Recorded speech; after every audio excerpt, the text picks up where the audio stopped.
Sarvepalli MLA Somireddy Chandramohan Reddy ఇవాళ నెల్లూరు జిల్లా కండలేరు ఎడమ కాలువ నుండి పొదలకూరు వెంకటాచలం నెల్లూరు రైతులకు సాగు తాగునీటి అవసరాల కోసం నీటిని విడుదల చేశారు.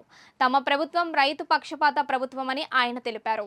తమ ప్రభుత్వం అధికారంలోకి రాగానే రైతాంగానికి ఇబ్బందులు లేకుండా ఎడమ కాలువ ద్వారా 260 క్యూసెక్కుల నీరు విడుదల చేస్తామన్నారు. గతంలో తాను ఎమ్మెల్యే కాకపోయినా కూడా చంద్రబాబు నాయకత్వంలో రైతుల కోసం నీటి ప్రాజెక్టులు చేపట్టినట్లు గుర్తు చేశారు. వైసీపీ ప్రభుత్వం 5 సంవత్సరాల పాటు అధికారంలో ఉన్న రైతులకు సహాయం చేయడంలో విఫలమైందని, మోటార్లు కూడా పనిచేయకుండా తప్పుపట్టాయని ఆరోపించారు. టీడీపీ ప్రభుత్వం రాగానే రైతుల కోసం పనిచేస్తుందన్నారు. తమ ప్రభుత్వంలో రైతుల సంక్షేమం కోసం పనిచేస్తామని అన్నారు.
ఎందుకంటే వాళ్ళకి ఆ కరువు రావాలని కోరిక.